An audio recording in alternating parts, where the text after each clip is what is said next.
So you've been looking to move to Venice? But you can't find the right place? Here are 7 mistakes to avoid. And we're getting started right now, and we're gonna lay out some truth for some of the people that maybe have a little bit unrealistic expectations, so that way she doesn't have to have that conversation with you in person if you're looking to buy or sell a home in the area, which if you are, make sure to call, text, or email us. I am a local realtor here. My information will be in the description box below. That phone number is 941-221-1897. Call or text at any time. We hear from people all the time. We love it, and we're always gonna be your best interest and happiness in mind when buying or selling a home in the area. First mistake is getting too set on the exact location. And I think this is a theme that you're gonna see throughout, but you're gonna wanna have a little flex, right? Maybe have a general idea of where you want to be in the city, maybe certain neighborhoods, pockets, an idea or options. But give yourself options though. I think if you're like, I want to be in that community and that's the only one, but you're not flexible on budget or something else, then it might not be doable. It's going to make it really, really hard. Yes, because a lot of Venice is already pretty built out. I mean, we do have a lot of new construction going on in the Welland Park area, which is between Northport and Venice, and North Venice as well. But if you want to be, say, within 5 minutes to the downtown, then finding a new construction home there, it's like, good luck. Yeah, and another example to that might be, let's say, like you're dead set on, I want to be within 5 minutes to the beach, but your budget is like only 150,000 or 200,000, like, that's probably not going to happen, especially if you're also not going to be flexible on some of the other things we're going to talk about. If you're like dead set on that, then you're going to have flexibility in the other things. And I think that goes for a lot of this. If you're really set on one or two things, then you should probably be willing to have flexibility on some of the other things, unless you have a well-rounded idea of what's out there in Venice and you're being realistic. Yeah, and I think what helps with that is just making a checklist of what you must have and what you would like to have, but maybe it's not, a deal breaker.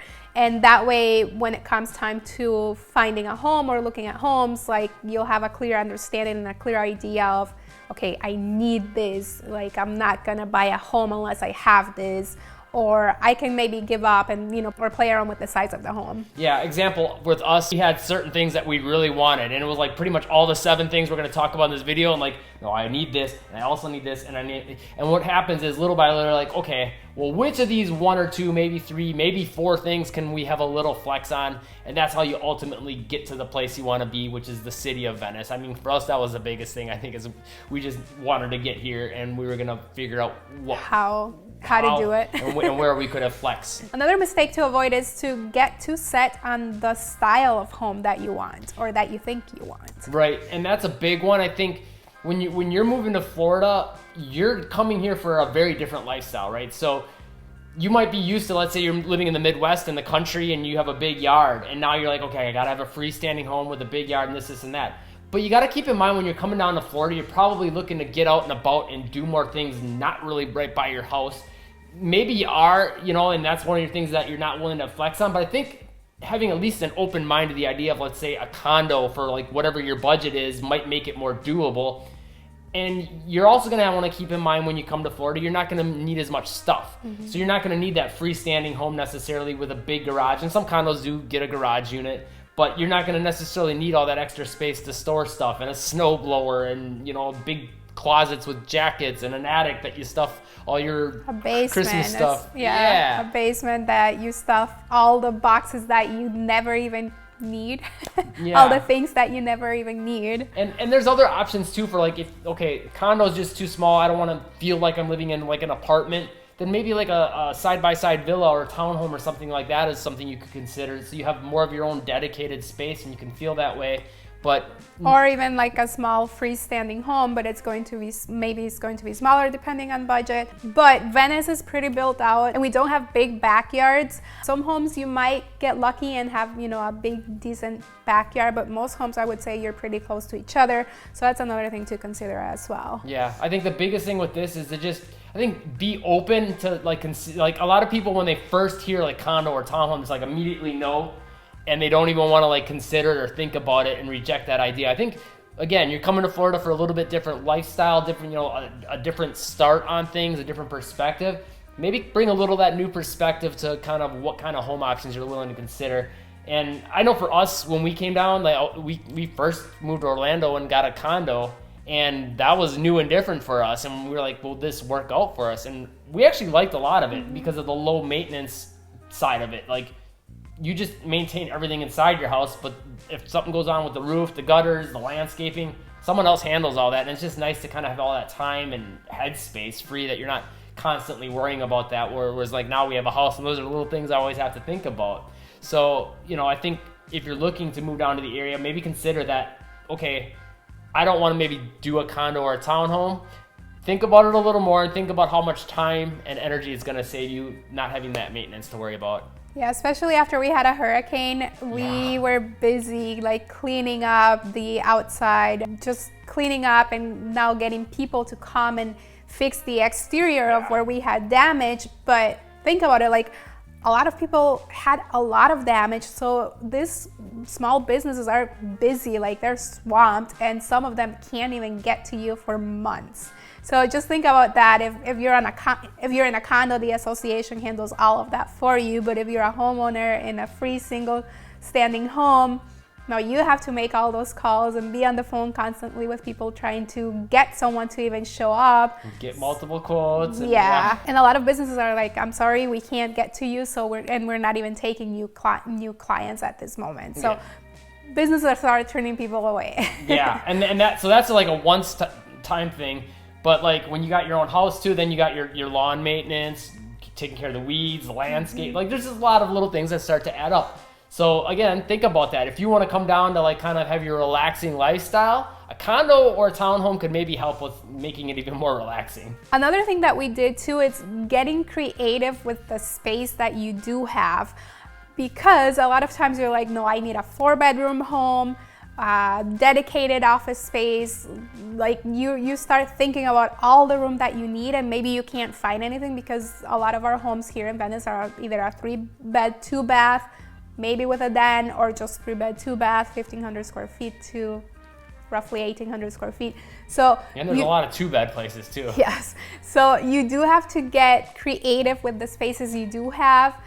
I know a lot of people in the past, people were like, I need a dedicated dining room. Well, do you really use that dining room, or do you just sit on the kitchen island or the little nook by the kitchen? So like just thinking about different spaces and how to make them work for the situation that you have. Yeah, it's funny because now anytime we walk through homes now and I see like a space, I'm like, no one's going to use that. That's not an efficient use. That's going to be the office. Like I'm all about like efficiency, like every square foot, and a lot of builders have started gearing things that way now too. They're like, well, no one ever uses that space anymore, so we're just not even going to put that in the house.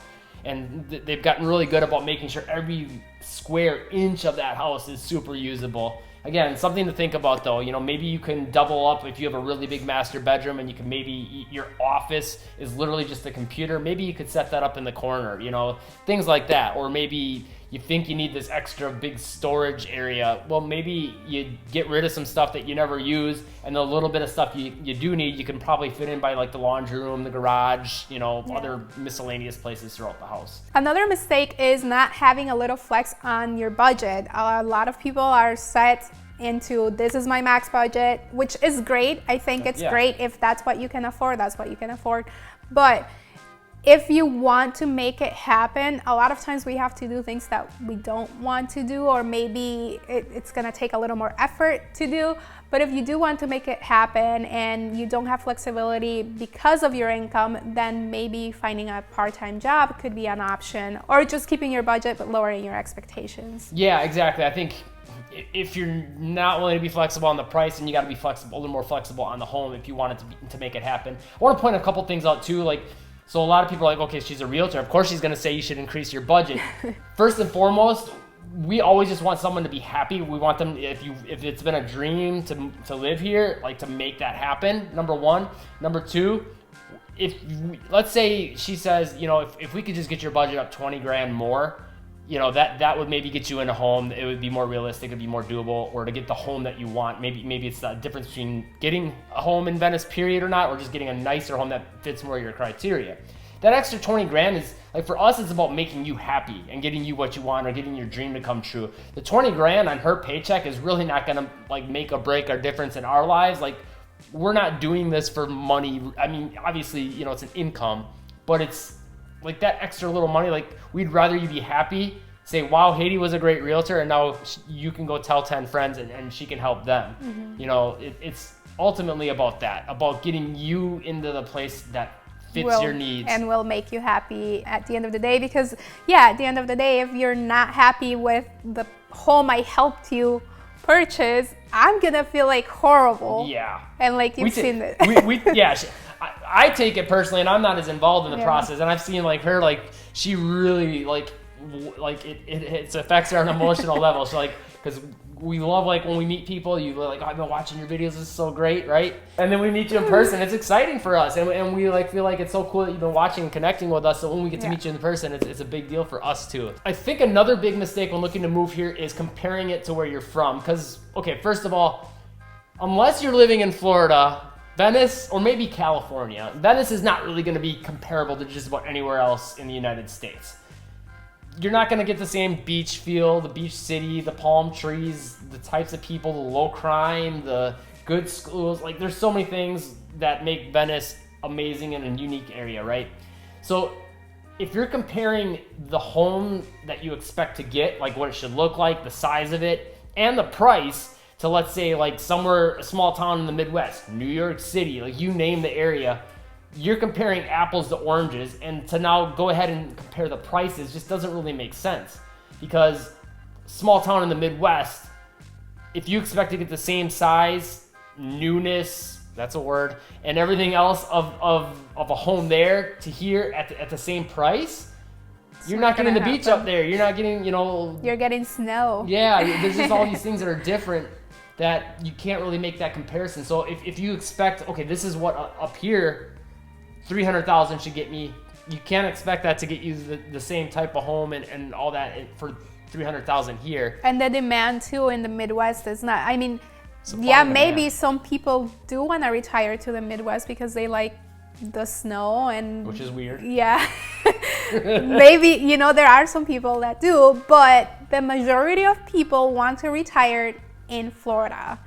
Most people that want to leave their hometown, they either want to go to California or they want to go to Florida. So, or there are some people that want to go to New York too. Like I thought I wanted to go to New York. And one other thing to consider, again, this is going to depend on where you're coming from and your specific situation. But as a whole, an older home here is not as old as an older home in like the Midwest, New York, just a lot of these more old cities.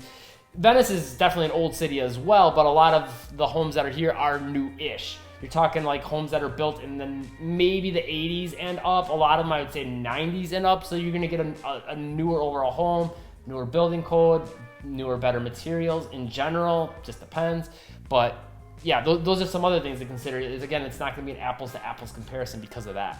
Another mistake that kind of goes along with that is that people sometimes have unrealistic expectations of what they're willing to pay and also what they want for that amount of money. And now I know that you want your hard-earned dollars to get you what you want, because like that's how we all are. We want to feel like we're investing into something that actually makes sense. But if you have, say, you have a lower budget and you want to be on the island because of the walkability, the easy access to the beach, you want to be within walking distance to the beach, but your budget is low and you don't want a condo, then that's not going to be possible. Say your budget is $350,000 and you want to be on the island, close to the beach, that's not going to happen, unfortunately. Yeah, I think another example of like an unrealistic expectation would be like, if you want a 4-bedroom place and a very certain location, like there's just less 4-bedroom places in Venice. Not to say there isn't any, but just like if that's like one of your must-haves and you want the house to be right by the water and and your budget is lower or whatever, like little things like that start to make it more difficult. We're not saying that 4 bedrooms is not doable, but it's maybe not doable in the exact spot you want or at the price point that you want. Yeah. So a lot of this is going to come back to unrealistic expectations, I think, mainly in regards to the price, but there's also just some other factors that are going to be harder to find in Venice, I think. But the more you can have an idea of what is out there and what the prices are, the better. So that being said, a little bit of a ballpark idea as far as prices goes, maybe on the island and off the island. Let them know, realtor lady. On the island, if you're open to a condo, probably I would say around $300,000 could get you a 3-bedroom condo. But keep in mind that we don't have as many 3-bedroom condos, we do have a lot of 2-2s. And, and that 300,000 will not put you right by the water, and just on the island. On the island, close-ish to the downtown. Possibly walkable to the beach, half mile. Yeah, walkable to the beach, but not on the water. And for a house, a 3-2, they are a little bit difficult to find as well on the island, but I would say probably minimum $600,000. We have seen houses that have sold within the last 2-3 months for like $900,000 for a small 3-bedroom, 2-bath. Yeah, and then off island, like in the South Venice area, you could find homes from, I would say, mid 300,000s, like a nice-ish home. But just keep in mind, the lower the budget, like the more updates you might need to make. Maybe you'll need a new roof soon because the roof is old or the AC is getting up there. So it is possible, but you might need to make some repairs. Another mistake is coning out a place because it does or does not have an HOA. So some people are very like on one side or the other of the fence with this. There's not a lot of people that are in the middle. They either do want an HOA or they don't want an HOA. So an HOA generally is going to get you a couple of amenities like a sidewalk, street lights is the more bare bones basic for a cheaper priced HOA generally. And then if you pay a little bit more, you might get like tennis courts, bocce ball, pickleball courts, basketball courts potentially, things like that. Pool, that's probably one of the most common ones, a community pool. And then you got your non-HOA. So non-HOA means you're not paying anything monthly, but a lot of times that means you will not have sidewalks. You may or may not have streetlights depending on the location in the city. And you're not going to have people telling you what to do and having HOA letters to make sure there's everything looking a certain way or you're going to get fined. I think it's important to be open to both because for us coming from the Midwest, like small town Wisconsin, everywhere has sidewalks. And we got very used to that and we very much like that. Didn't want an HOA. No, we can't do HOA. And that's the main reason why we didn't want a condo either, because in our minds, we were paying $300 for a condo association. Well, why would I want to be paying $300 for someone to not do anything for me? But if you think about it, in a condo, there's a lot that the association does. Yeah, it's covering like your lawn maintenance and the exterior maintenance, yes, insurance, roof. And then on top of that, some of like if you're in a condo, it might include like your water bill and things like that, or cable or internet. It just depends on the association. But even just like a freestanding home HOA, sometimes that'll include like lawn maintenance, depending.